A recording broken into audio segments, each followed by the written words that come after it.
Vamos abrir no profeta Jonas.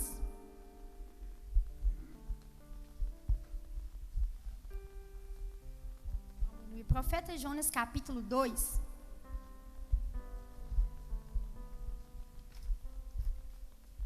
Nós estamos estudando lá na Igreja Renascer, né? De antemão que eu já quero deixar um abraço bem apertado. Eu quero que vocês sintam esse abraço aí, tá? Do pastor Carlos, da pastora Aparecida, de todos os nossos irmãos, porque nós somos frutos desta igreja, não é verdade? Meu pai e minha mãe se converteram aqui, na Igreja Presbiteriana do Brasil, de Ponte Alta, e a minha mãe, em todos os testemunhos que ela conta, ela não deixa de falar que ela via, né, os grupos cantando, deixa a glória de Deus brilhar, o tio tocando, as meninas louvando, e nós continuamos aqui firmes, amém? Oh, glória, aleluia. Quero também aqui deixar um abraço especial para minha vozinha que está ali atrás, minha avó Marica. Estou feliz de vê-la aqui, tá, avó? Deus te abençoe, amém? Então nós somos frutos daqui, isso é maravilhoso, amém? E eu me emocionei muito ali sentada, que eu lembrei muito da avó, né? Que a avó também, através da minha avó, saudosa Dona Elza Sattler, que a minha mãe se rendeu a Jesus Cristo. E ela conta que a minha avó constrangia ela, né? Que minha avó, com aquela bondade toda, ela não tinha como falar não. Ela muito idólatra na época, né? Muito nervosa, muito irada com tudo que ela tinha vivido. Mas disse ela que a minha avó era tão amorosa, tão carinhosa, tinha algo nela que constrangia tanto ela, que quando ela falou, vamos lá na igreja fazer uma visita, ela não gostava de crente. Ela falou, ai meu Deus, como é que eu vou falar não para Dona Elza? Não tem jeito. E ela veio e ela se rendeu aos pés de Jesus. Não tem como, irmãos. Quem tem promessa não morre. Quem tem chamado, ele tem que ir, porque se não vier pelo amor, vem pela dor, igual Jonas, que nós vamos ver agora, amém? Aleluia. Jonas capítulo 2 diz assim, e orou Jonas ao Senhor, seu Deus, das entranhas do peixe, e disse, na minha angústia clamei ao Senhor, e ele me respondeu, do ventre do inferno eu gritei e tu ouviste a minha voz, porque tu me lançaste no profundo, no coração dos mares, e a corrente me cercou. Todas as tuas ondas e as tuas vagas têm passado por cima de mim. E eu disse, lançado estou de diante dos teus olhos, todavia tornarei a ver o templo da tua santidade. As águas me cercaram até a alma, o abismo me rodeou e as algas se enrolaram na minha cabeça. Eu desci até os fundamentos dos montes, os ferrolhos da terra correram-se sobre mim para sempre. Mas tu livraste a minha vida da perdição, ó Senhor meu Deus. Quando desfalecia em mim a minha alma, eu me lembrei do Senhor. E entrou a ti a minha oração no templo da tua santidade. Os que observam as vaidades vãs deixam a sua própria misericórdia, mas eu te oferecerei sacrifício com a voz do agradecimento. O que votei, pagarei. Do Senhor vem a salvação. Falou, pois, o Senhor ao peixe, e ele vomitou a Jonas na terra. Amém? Esse livro de Jonas é um livro muito interessante, porque ele é um livro histórico. E quando a gente estuda sobre a vida de Jonas, nós temos que voltar em 2 Reis. Nós temos que ver toda a história, entrelaçar e quando e onde ele profetizou. O profeta Jonas foi um profeta que foi levantado por Deus, né, para poder comandar e profetizar as palavras que ele ia mandar através do Senhor Deus, porque profeta é isso, né? Hoje em dia não tem profeta como antigamente mais, porque hoje nós todos somos profetas do Senhor, amém? Mas naquela época o Senhor Deus escolhia uma pessoa, escolhia aquela pessoa, né, de Deus, e o Senhor Deus falava com ele, vivia, ele passava para a sociedade, para o povo, aquilo que Deus tinha mandado.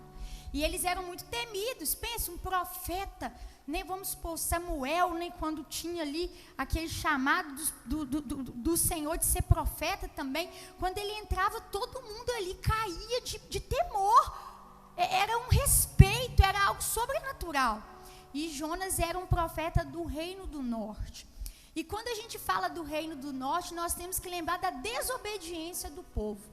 Como sempre, como um ciclo, não só do povo de Israel, porque nós temos a mania, preste bastante atenção no que eu vou dizer aqui nessa noite, nós temos a mania de ler a palavra do Senhor, se é que lemos, porque hoje nós vivemos uma sociedade que as Bíblias estão empoeiradas e quase ninguém está lendo a Bíblia. Isso é muito prejudicial à igreja do Senhor, porque quem não lê a Bíblia fica para trás.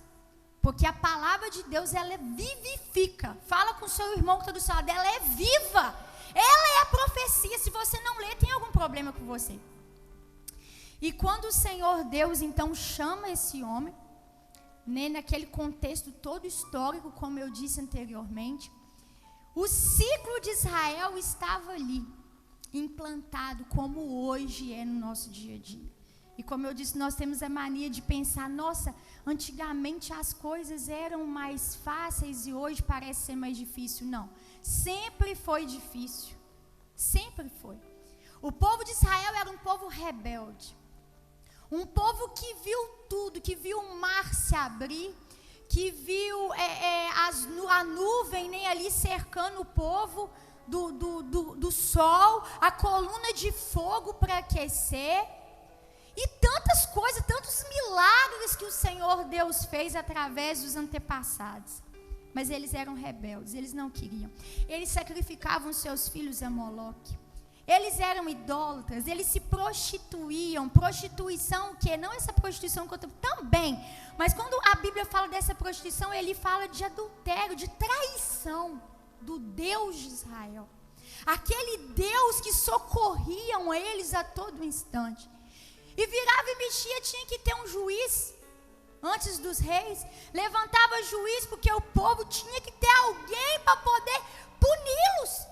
Justamente porque eles não conseguiam ficar sem pecar, eles não obedeciam. Mas vamos tirar essa palavra nesse pronome eles e vamos colocar nós, porque nós somos exatamente como o povo de Israel, vô Roberto.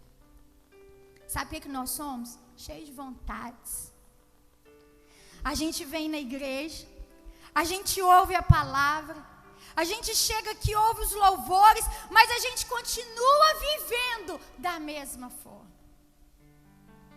E isso é prejudicial ao cristianismo, isso é prejudicial à igreja local, isso causa tempestades. E Jonas não foi diferente. Jonas estava vivendo numa época em que os assírios eram inimigos mortais de Israel e vice-versa. E logo após nós vamos perceber no decorrer da história que o povo de Israel é levado cativo pelo povo assírio.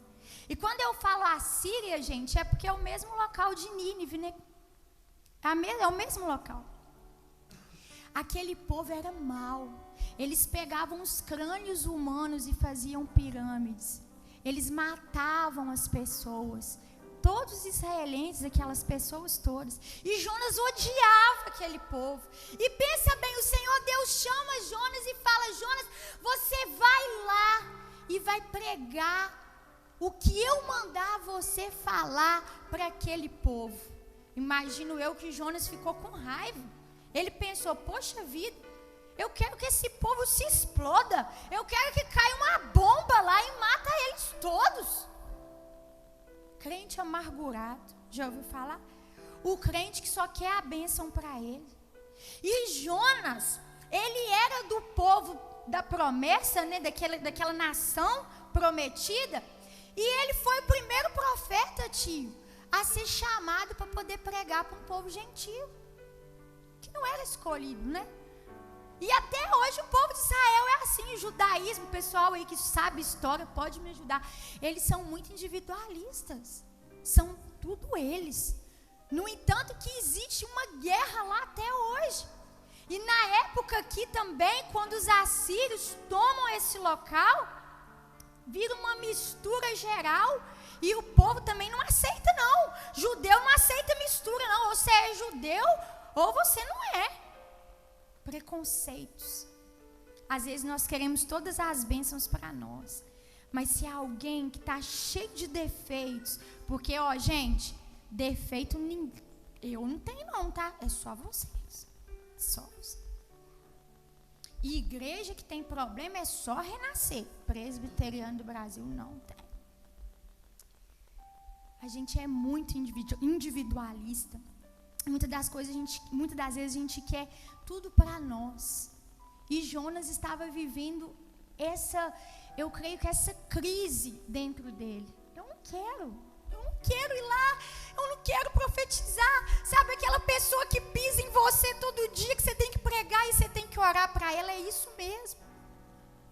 A palavra de Deus manda a gente orar pelos que perseguem. Mas como é difícil fazer isso. Vocês já pararam para pensar?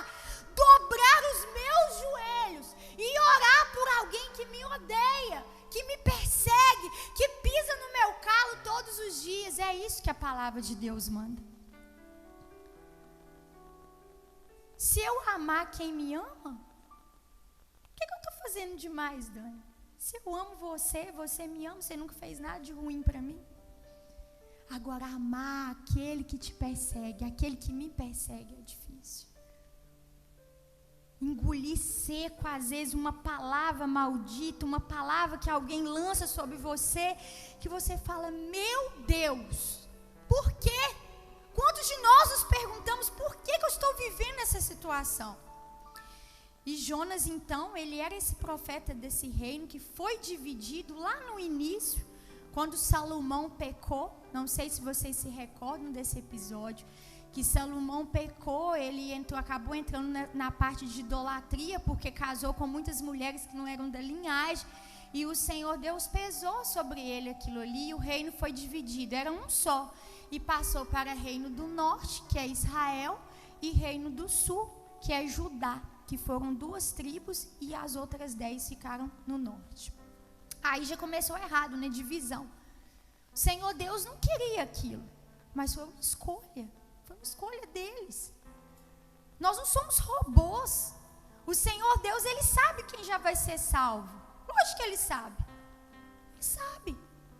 Mas nós não somos robôs. Nós somos os meios. O Senhor Deus usa os meios. Se a gente for parar para pensar que todo mundo já vai ser salvo, a gente não precisa pregar mais o Evangelho. E é isso que eu quero dizer aqui. Jonas fala isso nesse texto, mas é só o Senhor que pode salvar. Sim, é só o Senhor, mas Ele usa a mim, Ele usa você. E como nós estamos lidando com esse Evangelho do Senhor sendo transmitidos através de nós, no meu trabalho, na minha casa, que é o meu primeiro ministério. Não adianta eu chegar aqui e falar muito bonito, se na minha casa eu sou péssima esposa, sou péssima mãe, sou péssima filha, tudo cai por terra. É uma máscara. E essa máscara tem que cair. E hoje nós estávamos falando na EBD sobre isso. Não existe uma vida aqui que nós estamos neste momento, amada, e uma vida real lá fora. Não, você tem que viver a vida real aqui, lá fora. Você tem que ser você em todos os lugares. Senhor, mas eu tenho dificuldade. Lança aos pés do Senhor. É isso mesmo, eu sou falha, você é falho. Tem hora que a gente fala coisa que a gente não queria falar, a gente faz coisas que a gente não queria fazer, mas vai para o seu quarto, fecha a porta do quarto, que ali Ele vai te honrar. Ali você vai ouvir, ali você vai entender o que o Espírito Santo quer dizer para você. Oh, aleluia. Aqui nesse texto, nesse livro, o Senhor Deus, Ele revela a sua misericórdia, Jéssica, sobre nós. A sua misericórdia, que é a causa de não sermos consumidos. Meu Deus, quando eu olho para o meu passado, quando eu olho para o ontem, eu vejo e falo, Senhor, é só a tua misericórdia.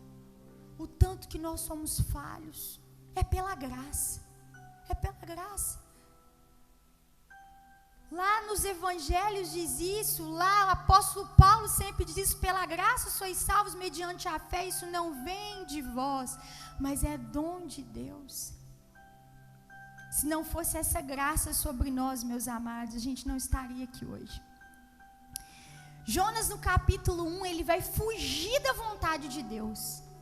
E aí a gente olha esse capítulo 1 e fala, poxa vida, se eu tivesse na época do profeta Jonas e Deus me chamasse, Dani, nossa, eu nunca ia deixar de ir.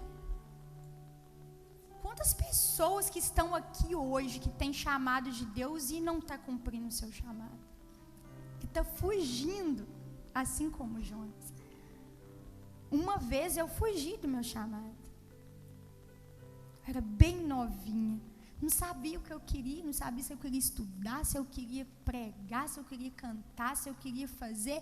E eu cheguei a um ponto da minha vida que eu olhei e falei assim, não, eu quero estudar, quero fazer uma faculdade, quero passar no concurso.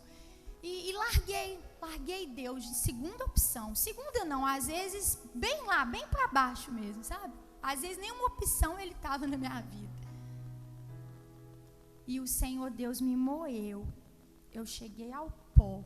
Mas não é lixo não, gente. Lixinho não, é pó. E ele falou, não, eu não te criei para isso. Não te criei. Ele me pegou de novo. Sarou as feridas. Eu vou fazer você de novo. Peraí, você está quebrada, você está dilacerada, você está um pó, mas eu vou colocar uma água aqui, eu vou montar você de novo, eu vou fazer você de novo, porque você nasceu, minha filha, para me servir. Você que está aqui nessa noite, você nasceu para servir o Yeshua. Não tem outra função. O Senhor Deus, Ele pode te honrar sim na terra, mas a primeira coisa que você deve fazer é ser um verdadeiro adorador. É a primeira. Você nasceu para isso. O Senhor Deus criou para isso. Não sei o que está lá no seu passado, que está guardadinho no seu coração. Conta para Ele. Conta que Ele sara, Ele cura. Mas é impossível. Não, não é impossível. Eu sou a prova viva de que não é. É aquele louvor, né? Eu vou contar para Deus tudo que eu estou vivendo, porque é só Ele que pode sarar. Mas sabe qual que é o nosso problema? A gente quer contar para o fulano, para o outro. Ele não vai resolver o nosso problema. Sabe a única coisa que pode acontecer? O seu problema ficar mais bombado, né? As pessoas ficarem sabendo. Conta para Deus. Ele resolve. Ele resolve tudo. Não existe uma causa que Ele não resolva. É isso aí que você está pensando agora que é impossível? Ele resolve. É dívida, Ele resolve. É tudo. É casamento. É filho. Às vezes você está com um filho que está rebelde, que acabou, criou na igreja, está ali, mas não perca a esperança. Ele é Deus. Ele é o Deus dos deuses. No capítulo 2, ele vem e submete a vontade de Deus. Você sabe por quê? Porque quem tem promessa de Deus não adianta fugir. Você já recebeu a palavra de Deus? Você já sabe a sua função ministerial? Nós estamos aqui hoje, aniversário da SAF. Eu tenho certeza absoluta que a nossa irmã precisa de muitas mulheres aqui para ajudá-la. Você tem ajudado? E o tema dessa mensagem é: quem sou eu no ministério? Eu sou quem? Eu sou ajudadora? Eu sou intercessora? Eu sou louvorista? Eu sou aquela que vem para dar um apoio? Que a irmã chega e fala, vamos fazer uma visita? Vamos, irmã. Vamos preparar um café? Ou eu sou aquela, vamos? Não vai dar certo. Não vou. Esse horário não pode para mim, porque eu vou suar, tá, irmãos? Eu tenho que ser um horário que não sua muito. Tem que andar a pé? Não vou, então. Tem muita poeira. Aí chove, não vou, tem barro. Não seja essa pessoa. Seja a pessoa que vai estar como adjuntor, como colaborador, para que a obra cresça, para que ela se desenvolva. Porque o Senhor Deus, irmãos, nós temos que entender, Ele não precisa da gente, mas Ele nos usa para ganhar outras almas para o Senhor. Ele nos usa, você é instrumento. Eu quero que você olhe para o seu irmão, me ajuda a pregar, tá, irmãos? Eu faço muito isso. Tem gente que não gosta não, mas eu faço mesmo assim. Vira para o irmão que está do seu lado e fala assim: você é instrumento. Você acha mesmo que Deus te chamou para você ficar sentado no banco todo culto, olhando a roupa do irmão, ou sei lá, olhando por nada. Deus não chamou para isso não, gente. Deus tem um chamado na sua vida, Ele te escolheu. Muitos são chamados, poucos escolhidos. E se você está aqui hoje, é porque você é escolhido de Deus. Não seja como Jonas. Para de fugir. Encontre algo para você fazer na obra. E muito além do que 4 paredes é lá fora. Saia das rodinhas de piadas imorais. Seja o sem graça no meio dos engraçadinhos. Eu adoro essa frase. Sabe o que é sem graça no meio dos engraçadinhos, Ana? É quando está todo mundo contando aquela piada imoral que você chega e fala, para que ela chegou, ela não gosta. Gente, hoje tem coisa mais fantástica aqui. Fala a verdade, Vivi. Tem não. Não precisa você falar nada. A sua presença impõe o respeito espiritual nas pessoas. Ô, glória! Você não precisa ficar falando demasiadamente, contando que você é, que eu sou. Não, isso nem é legal. A sua vida já é um livro aberto, todo mundo já sabe. Ali, ó, eita glória. Ali está passando um servo de Deus. Ali está passando uma mulher cheia do Espírito Santo. Ali está passando um homem que, se eu mandar uma mensagem para ele vai ser discreto e vai orar por mim nas madrugadas. É isso que é a igreja. Igreja é isso. Igreja não é fofoca. Igreja não é montinho, panelinha, não. Igreja é panela, mas sem tampa. Entra todo mundo e vamos cultuar. Entra todo mundo e vamos profetizar. Entra todo mundo, porque aqui tem espaço. Vem, vem, vem. Oh, glória. Eu amo falar dessa palavra, gente. Porque essa palavra dá coça na gente, assim, ó. Não é verdade? Ela arrebenta com o velho homem e faz uma nova criatura. Se ela não te arrebentar, meu amado, a minha, você, é porque não está surtindo efeito. Como que eu vou na igreja e não choro aos pés de Jesus? Nós estamos vivendo uma época tão difícil que as pessoas chegam na igreja, as pessoas não oram mais. Nós não estamos chorando por aqueles que estão se perdendo. E Jonas estava mais ou menos assim, né? Ele se arrependeu aqui, mas o capítulo 4... ele faz um questionamento para Deus, porque ele não queria que aquele povo se convertesse. Ele até foi, mas ele ficou bravo do povo ter convertido. Ele não queria que o povo tivesse convertido. Ele questionou Deus. E muitas das vezes nós estamos assim. Estamos mais preocupados. Aí aqui no capítulo 4, com certeza toda a igreja já leu esse texto, esse livro, que é um livro muito pequeno. No capítulo 4, ele fala assim, o Senhor Deus faz ali crescer uma aboboreira. E quando ela morre, o Senhor Deus percebe, sabe o que, tio Mal? Que ele estava mais preocupado com a planta do que com as almas. Vamos dar um exemplo aqui? Tem gente que está mais preocupado com a roupa de domingo do que com a igreja, com o povo, com a obra. Ah, não posso repetir. Ah, irmãos, tem uma pessoa que eu conheço que é assim, não repete roupa não. Se não comprar uma roupa nova para ir na igreja, ele não vai na igreja. Eu falei, meu filho, tem que converter demais da conta. Você não é crente não, fazer igual o pastor André, Valadão. Você não é crente não, você é tudo de menos crente, preocupado com roupa. Pois uma vez a minha mãe ficou tão irada, santa, né, ira santa, que esse tem de roupa na igreja, que ela estava brava porque o povo estava assim, que ela falou assim, eu vou fazer um propósito, eu vou na igreja um mês com a mesma roupa, quinta, domingo de manhã, domingo à noite, quarta, sexta, ela usou a roupa um mês. Vai dizer que a pessoa vinha e perguntava, eu falei, é só essa mesmo que eu tô tendo, irmãos. Tô lavando e tô vindo com essa mesmo. Aí depois ela contou a experiência, né? Minha mãe é bem ousada, vocês conhecem ela. Então nós temos que viver esse evangelho de Jesus, parar com essas bobiças, de atrasar a obra, sabe por quê? Crente, gente, crente ruim, crente fraco, ele traz tempestade. E foi isso que Jonas fez. Sabe o que Jonas fez? Trouxe tempestade para o barco. Porque Deus mandou ele para ir para um lugar. Ele foi para outro, desobedecendo, tentando fugir. Aí o povo quase morreu por causa do pecador, o infeliz que estava lá. E nós também somos assim. O Senhor Deus manda a gente fazer uma coisa, a gente faz outra. A gente fica se achando, né? Principalmente quando está tudo bem. E hoje o evangelista falou algo lá na igreja fantástico, que eu falei, vou levar para a minha vida e para as pregações quando me chamaram. Quando você vir uma igreja vazia, assim, que é uma igreja que prega a verdade, que não tem heresia, sabe? Aquela igreja firmada. Mas assim, na EBD vai pouquinha gente, porque o domingo à noite que o povo vem mais, né? Os domingueiros. Aí, às vezes, assim, domingo de manhã, que a EBD 9 horas, 8 horas, tem que acordar, tá vazio, você pode saber que tá tudo bem na casa dele. Tá com dinheiro, tá tudo certo. Porque o trem começa a estreitar e eles vêm. Não é verdade? Quem que ora de madrugada aqui quando tá tudo bem? Tá tudo bem. Casamento, filho não tá passando mal, tô com o dinheiro na conta. A gente é assim.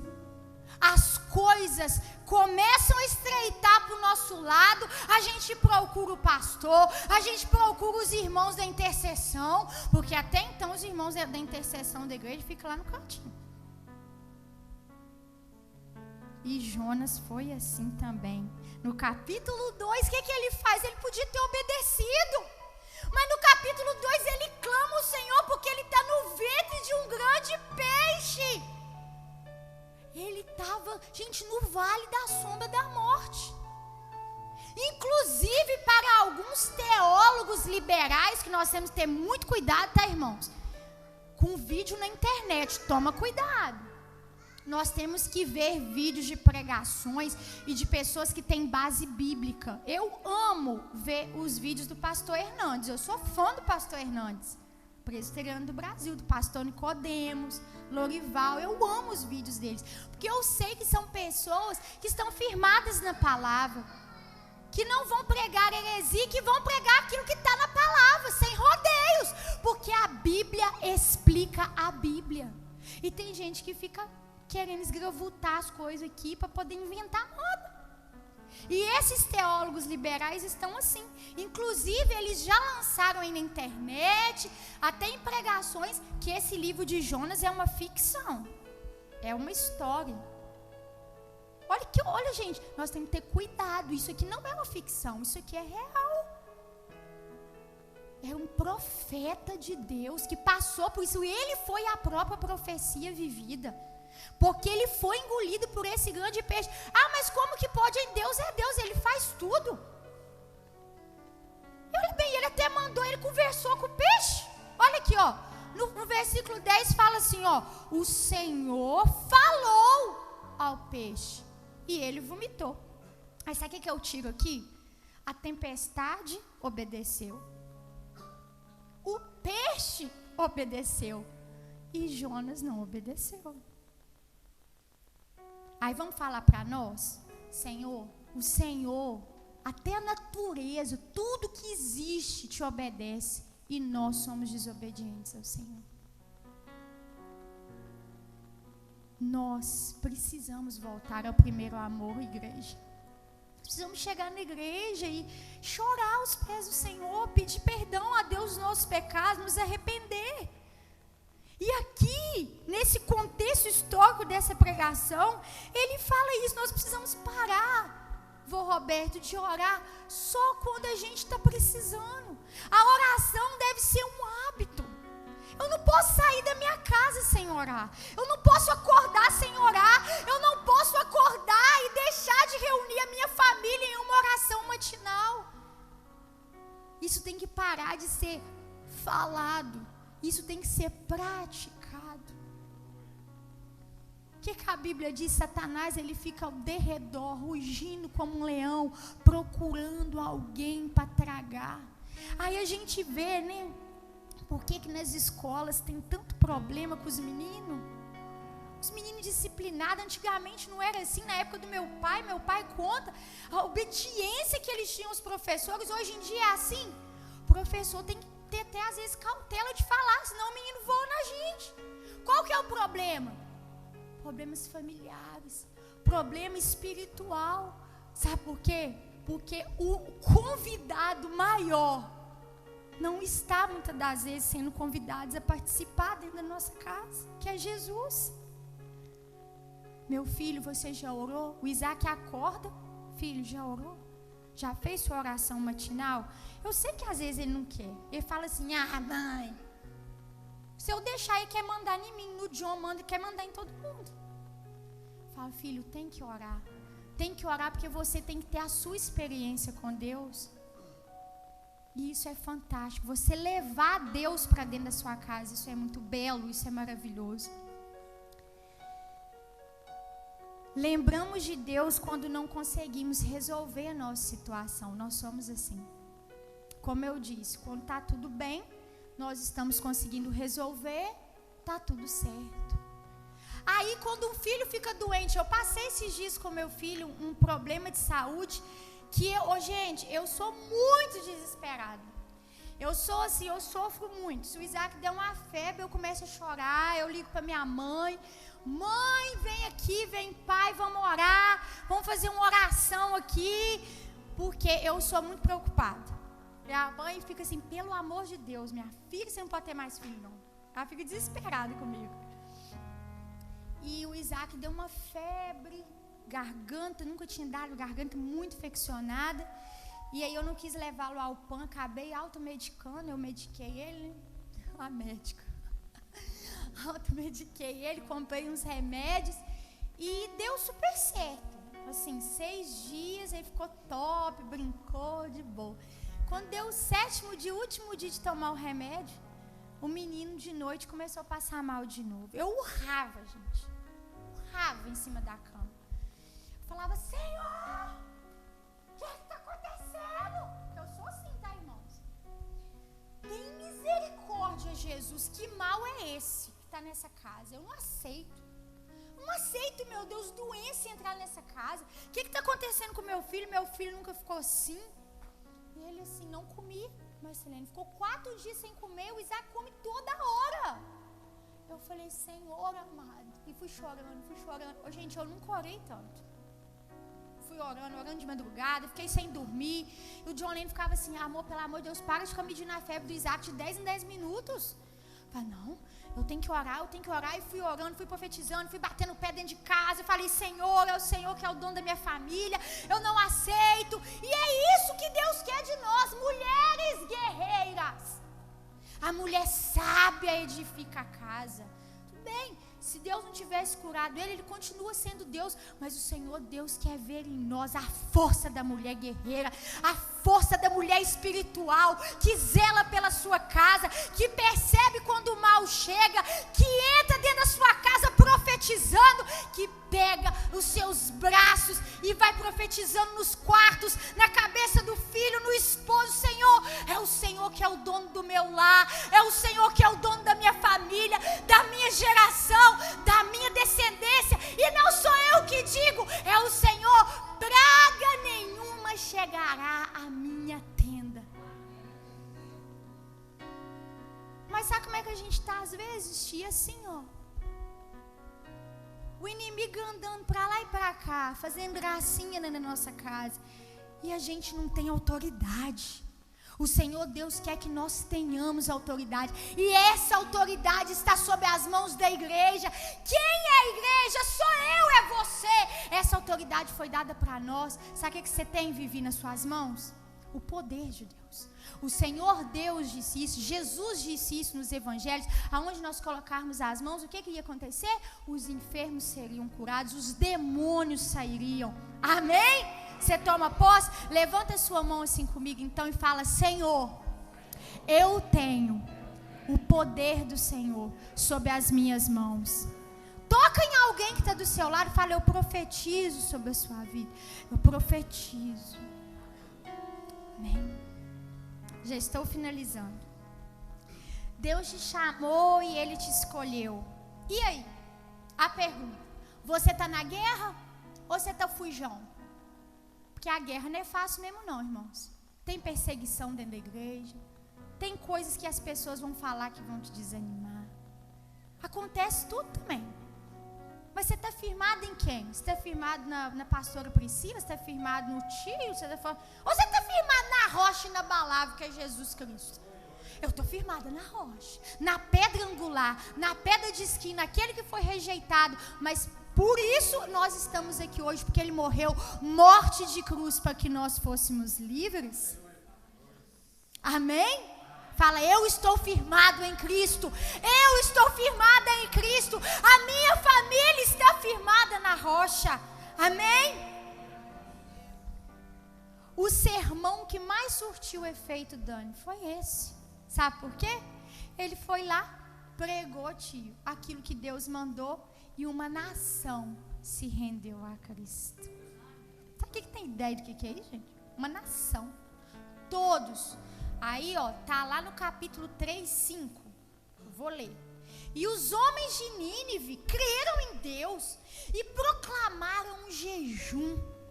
E vestiram-se de panos de saco, desde o maior até o menor. Lá no versículo 10. E Deus viu as obras deles, como se converteram do seu mau caminho. E Deus se arrependeu do mal que tinha dito e que lhes faria, e não fez. Sabe o que eu pego disso aqui? Arrependimento. Sabe o que a palavra de Deus diz lá nos Salmistas? Eu sou ruim para decorar os capítulos, por isso que eu sempre falo lá em Salmos, os Evangelhos. Meu pai decora tudo, eu não sou muito boa para decorar os capítulos onde está, não. A palavra de Deus diz que o Senhor não despreza, Ele não rejeita um coração quebrantado. Mas não é falso não, gente, é quebrantar de verdade. Sabe por quê? Porque não adianta a gente ficar de mentirinha com Deus, porque antes de nós falarmos, Ele já sabe o que a gente está pensando. Antes de a gente pensar, Ele já sabe o que nós vamos pensar. Então não adianta a gente ficar fazendo essa troquinha. Ai, Senhor, se o Senhor fizer isso. Não, Ele conhece você, Ele sabe quem você é de verdade, quem sou eu de verdade. E Ele quer que nós arrependamos. Jonas se arrependeu e o Senhor Deus abençoou. Por mais que ele tenha questionado aqui, mas ele arrependeu, voltou atrás, fez a oração no capítulo 2. O Senhor Deus tirou ele do ventre daquele grande peixe para que ele fosse anunciar o evangelho, e as almas se converteram. João Batista veio, quando a gente pega o profeta Isaías, né, dos profetas maiores, que ele fala, prepara o caminho. Ele veio preparar o caminho para o Senhor Jesus. Ele pregou sobre o que, tio? Arrependimento. Ele não veio aqui e falou assim, não, pode continuar do mesmo jeito que vocês estão, que pode ir. Não, o Senhor Deus diz, venha como você está, mas quando você tem um encontro com o Senhor, meu filho, não tem jeito, você muda por completo, porque são as evidências. Falei hoje na igreja, igreja não salva ninguém. Você está sentado aqui, não te salva, mas quem é salvo, ele ama estar na igreja. Quem é salvo, ele não fica em casa num cultaço desse. O aniversário da SAF eu vou lá apoiar. Coisa boa, 35 anos de obra na zona rural. Olha aqui quantas pessoas já foram alcançadas. Glória, eu estou junto, minha irmã. Vamos ganhar mais almas para o Senhor Jesus. É assim que Deus quer que nós sejamos. E logo após vem Jesus, e Jesus fica passando a mão na cabeça do pecado, gente? Não. Jesus vem e fala do arrependimento novamente. E eu venho aqui hoje, porque um dia eu fui alcançada por essa palavra do Senhor e digo, arrependei-vos. Priscila, arrependa. Que quando nós arrependemos verdadeiramente, Ele entra e muda a nossa história. Amém? A conclusão. Deus está pronto para abençoar o seu ministério. Fala bem baixinho, abaixa a sua cabeça agora e fala assim, Senhor, é o meu ministério. Eu não sei qual que é o seu ministério, mas o meu ministério, desde pequenininha, sempre foi louvor. Agora Deus tem me abençoado na palavra. Não sei, às vezes o seu ministério é intercessão. O seu ministério é fazer um café após o culto. Isso é um ministério, gente. Será que você está pronto para abençoar o ministério onde você congrega? Ou você está sendo aquele problema no seu ministério? Eu não quero ser problema. Eu quero chegar e ser aquela pessoa que vai somar, aquela pessoa que vai multiplicar, não que divide, não que subtrai. E quem sou eu nesse ministério? Deus te chamou para uma missão. Não fuja dessa missão, não fuja, irmã. Abrace esse ministério, esta obra, ela precisa de você. Amém? Eu sei que às vezes a gente cansa. A trajetória é dolorida. Tem muita perseguição. Tem muitas pessoas que vão falar de você. Às vezes aquele que mais fala é o que fica sentado e não faz nada. Mas força. Força. O Senhor Deus te entregou essa missão. E isso está nas suas mãos. Amém?